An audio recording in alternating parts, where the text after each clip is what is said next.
الحمد لله، الحمد لله والشكر لله. الحمد لله والشكر لله.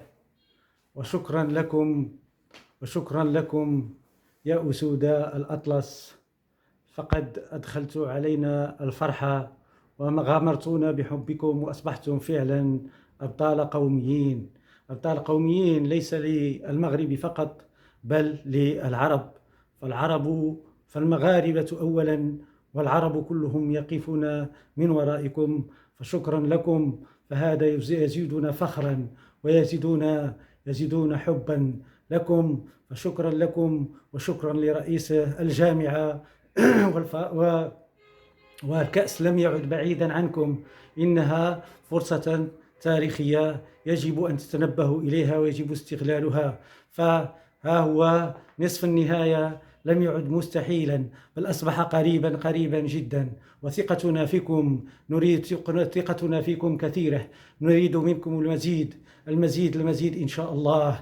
إن شاء الله نريد أن تعودوا وأنتم متوجين بالكأس لتكتمل الفرحة ونكون في استقبالكم. كنت أود أن أكون معكم بقطر وأشجعكم مباشرة وأهتف لكم، ولكنني من بعيد أشجعكم وأهتف لكم وأدعو لكم مع إخواني المغاربة.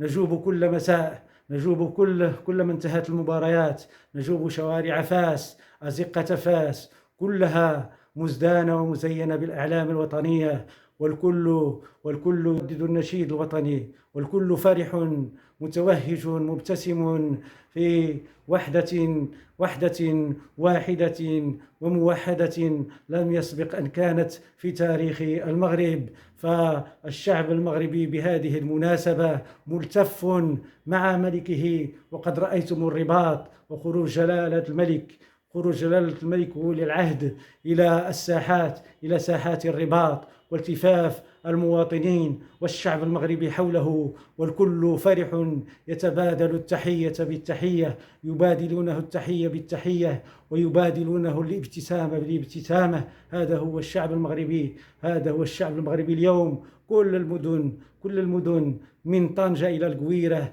بمناطق الجنوب الشريفة، بالمناطق الجنوب العزيزة، بالداخلة والعيون والسمارة وبوجدور إلى طنجة وفاس ومكناس والدار البيضاء، المواطنون يهتفون بفرح ويعيشون أياما جميلة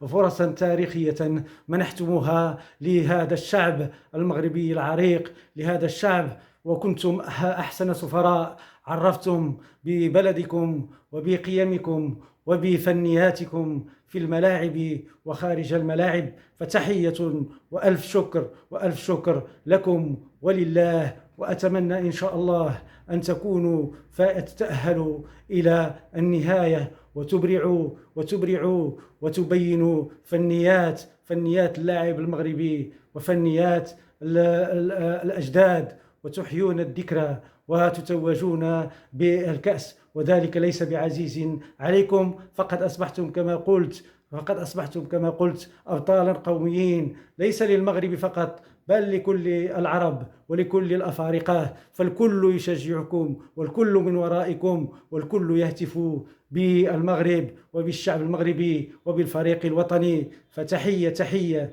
وألف تحية لكم من جديد، والسلام عليكم ورحمة الله تعالى وبركاته. وإلى لقاء إن شاء الله نتحدث فيه عن فوزكم على فرنسا أو الإنجليز، وكذلك إن شاء الله رجوعكم إلى الوطن وتحملون الكأس الغالية إن شاء الله، وهي ليست بغالية عليكم.